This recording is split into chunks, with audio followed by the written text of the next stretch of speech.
Retro Quickies, Adventures of Dino Riki. God, I miss Hudson. I miss the more weird, experimental, and off-the-wall sort of design that companies were trying in the early days of gaming, just to see what would work. Sure, indie developers are definitely filling the niche out, as well as giving us games that are spiritual successors to series that have basically been either cast aside or thrown into a vault somewhere, so no disparaging indies on that front. But it feels like the NES and SNES were times where, at least for 2D games, experimentation was still ripe, as folks were really looking to see exactly what a video game could be. And Hudson was always willing to try something weird.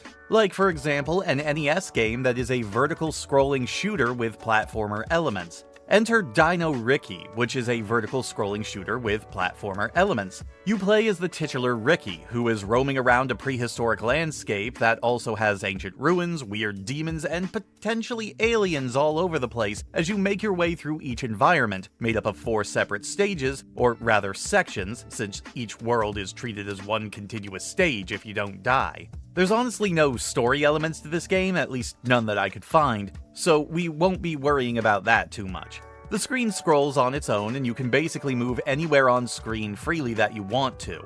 Your default moving speed is really slow, and your default weapon is what I think are meant to be stones, though they look kind of like energy pellets.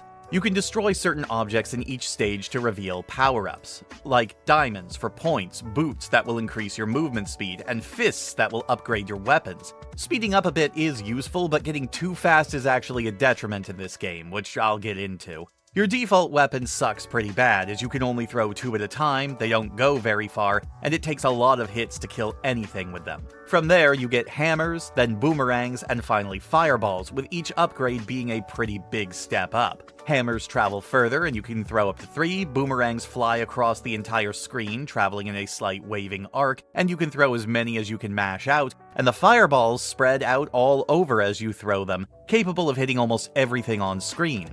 Enjoy it while you have it though, because in keeping with shooter traditions, you lose a level of the upgrade whenever you take a hit. Yes, the game doesn't kill you in one hit, you have a health meter. And while you only start with 3 hits, you can get up to 5 if you find the right upgrade. But even if you don't die, your speed and attack will get bumped down 1 level every time you take damage, which for later stages might as well be a death sentence, since getting bumped down to your slowest speed or weakest weapon late into a stage, or even just on a later stage, can make progression really difficult. And make no mistake, even with multiple hits, you can still go down really easily, even taking into consideration the rather generous amount of iframes you get between hits. When you do go down, you'll start at the last stage checkpoint you hit, and if you lose all your lives, it's game over and back to the start. Though, thankfully, the game does have a continue code. It's only built-in cheat code, in fact, that allows you to continue from the same checkpoint where you lost your last life. Stage 4 is where things change, though, as the stage is made up of 4 short but incredibly hard sections that goes through the past 3 environments, one after the other,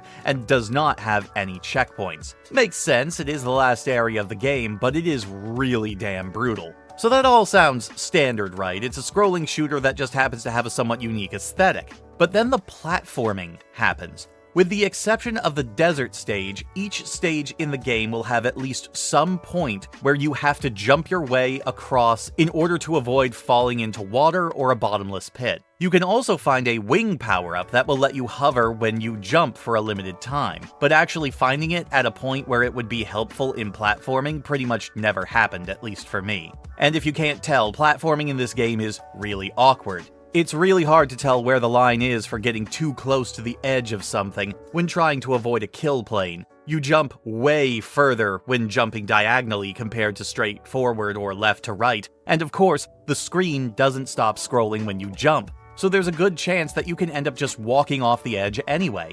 Add to it, way later in the game, you have to leap across scrolling platforms that scroll out from underneath you. And the scrolling isn't smooth, so you have to really concentrate to get across areas like this. And yes, while the game is sometimes nice enough to not throw enemies at you while you're trying to platform, there are times where it breaks this rule. This is also where moving really fast is a real problem, considering that you have to reposition yourself constantly in order to avoid accidentally walking off into death. You can get used to the awkward platforming, but it is the most frustrating part of the title and doesn't really gel well with the shooter gameplay, hence why the platforming areas feel so far removed from the rest of the game. That's not the only issue though, as there are other frustrations, like the fact that objects you destroy to reveal items and the items themselves have collision for your weapon, meaning that they can just completely block your attacks, which is a really bad issue when you get close to them and they keep you from being able to hit the enemies that are spawning in,